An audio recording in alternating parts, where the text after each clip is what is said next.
Tulong-tulong naman ang iba't ibang ahensya ng gobyerno sa pagsasagawa ng search and rescue operations sa mga biktima ng magnitude 6.9 na lindol.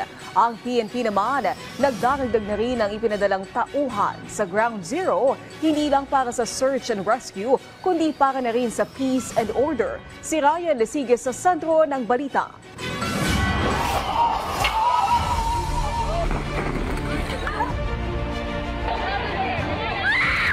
Isang araw matapos ang pagtama ng magnitude 6.9 na lindol sa Visayas, puspusan pa rin ang isinasagawang search and retrieval ng mga otoridad. Tulong-tulong ang iba't ibang ahensya ng pamahalaan. Makuha lang mula sa guho ang katawan ng mga hindi pinalad na makaligtas sa tumamang lindol. Ang Bureau of Fire Protection 7 agad nagkasa ng SAR sa Bogo City. Sa video na ito, pinatunayan ng mag-inang ito ang wagas na pagmamahalan hanggang dulo. Magkasama silang nahukay mula sa naglalakihang tipak ng gumuhong pader.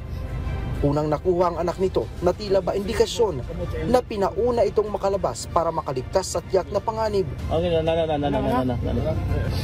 Sa video naman na ito makikita na matapos ang ilang oras na paghahanap ng katawan mula sa gumuhong pader, ay matagumpay nilang nakuha ang isang katawan.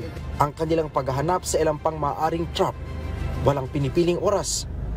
Lamunin man ng dilim ang paligid, tuloy pa rin sila sa paghuhukay dahil bawat minuto ay mahalaga.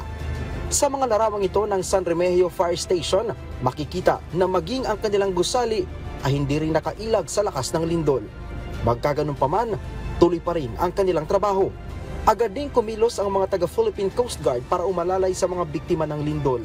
Katunayan, matapos ang lindol ay agad nag-deploy ang PCG ng highly trained SAR dogs sa Northern Cebu. Bukod sa SAR dogs, ay nag-deploy din ang PCG ng K9 units na tutulong sa paghahanap ng mga na-trap sa lindol. Tiniyak din nila ang pagtulong sa relief operation.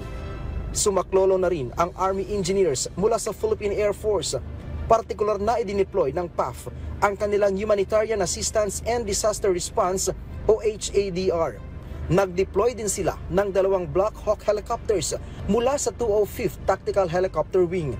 Nag-mobilize ng kanilang mga tauhan ang Philippine Navy para tumulong sa mga naapektuhan ng lindol.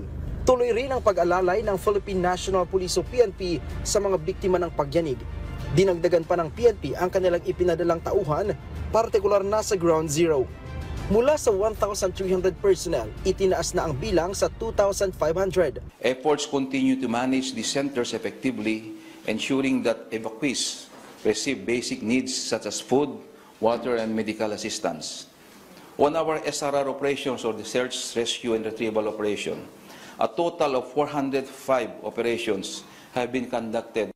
Bukod sa pagresponde sa pangangailangan, pinatitiyak din ang seguridad ng mga establishmento at mahalagang infrastruktura na maaring nakompromiso sa nangyaring malakas na lindol para matiyak ang kaligtasan ng publiko. Sa ngayon ay nasa full alert status na ang PRO 7.